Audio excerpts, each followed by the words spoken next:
ایک مجھ سے نا ایک دوست نے سوال پوچھا 4-5 دنوں کے. کچھ سوال ایسے ہوتے ہیں جو بندے کو نا چوراہے پہ لا کے کھڑا کر دیتے ہیں, زندگی میں نہ بھولنے والے سوالات ہوتے ہیں. ایک شخص نے سوال پوچھا, کہنے لگا اوکاڑے دینی اور مذہبی گھرانہ ہے, اوکاڑے سے تعلق ہے, میرے ساتھ محبت کا رشتہ ہے. کہنے لگے بیٹی کی شادی کر دی ہے راولپنڈی میں,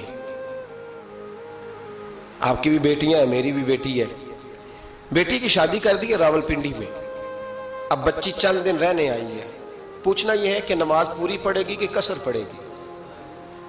تو میرا تو اس نے کام کر دیا, حد ہو گئی, رو رو کے برا حال. میں نے کہا یار تو بند کر دے فون, رات کو بتاؤں گا. کیا پوچھ لیا یار تو نے؟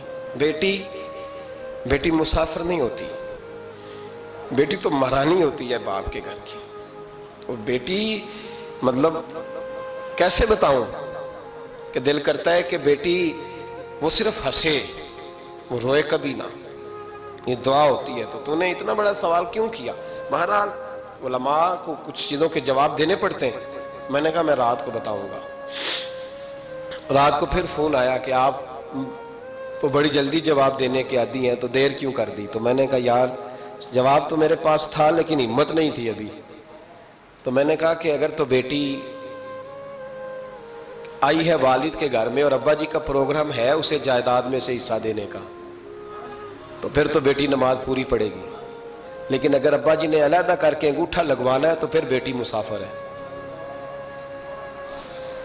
اگر ابا جی نے اس کو علیحدہ کر کے انگوٹھا لگوانا ہے نا کہ دے دے بھائیوں کو, خیر ہے تیری شادی پہ خرچہ کر دیا ہے.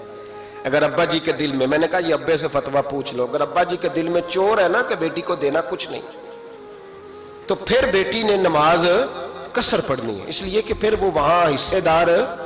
اس کی دلیل حضرت عثمان غنی رضی اللہ تعالیٰ عنہ حج کے لیے تشریف لے گئے تو لوگوں نے حضرت عثمان غنی سے کہا کہ نبی پاک بھی قصر نماز پڑھتے تھے, حضرت عمر بھی حج کے موقع پر قصر پڑھتے, حضرت ابوبکر بھی, آپ کیوں پوری پڑھتے؟